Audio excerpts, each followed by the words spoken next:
Welcome to ready eShop। আজ আমরা দেখব কিভাবে আপনার সাইটটিতে logo and favicon set up করা যায়। প্রথমেই আমাদের একটি ব্রাউজারে যেতে হবে। ব্রাউজারে গিয়ে আগের মতোই আমাদের ইউজার নেম আর পাসওয়ার্ড দিয়ে অ্যাডমিন প্যানেলে যেতে হবে। অ্যাডমিন প্যানেলে আসার পর আমাদের বেসিক সেটআপ থেকে কোম্পানি সেটআপে যেতে হবে বা সাইডের মেনু অপশন থেকে।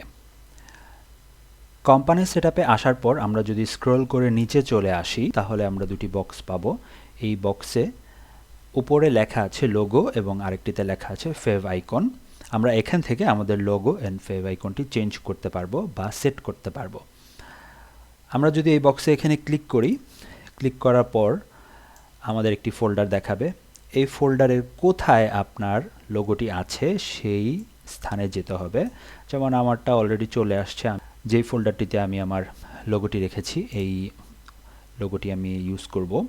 এই লোগোটি সিলেক্ট করে ওপেন দিয়ে দিব, তাহলে এখানে চলে আসবে। ঠিক একইভাবে আমি যদি ফেভ আইকনের এই বক্সটিতে ক্লিক করি তাহলে আমাকে এরকম একটি ফোল্ডার দেখাবে। আমি ফেভ আইকনটি যেখানে রেখেছি সেই ফোল্ডারটিতে যেতে হবে এবং আমার ফেভ আইকনটি সিলেক্ট করে ওপেন করতে হবে।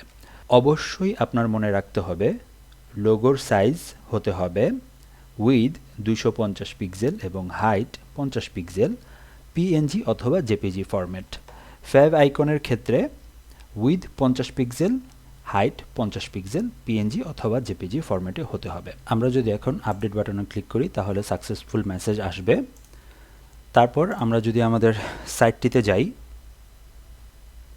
সাইটটিতে গেলে আমরা কিন্তু আমাদের লোগো এবং ফেভ আইকন, এই যে ছোট্ট একটি আইকন দেখা যাচ্ছে ফেভ আইকন, যেটা আমরা সিলেক্ট করে দিয়েছি, এটা কিন্তু আপডেট হয়ে গিয়েছে।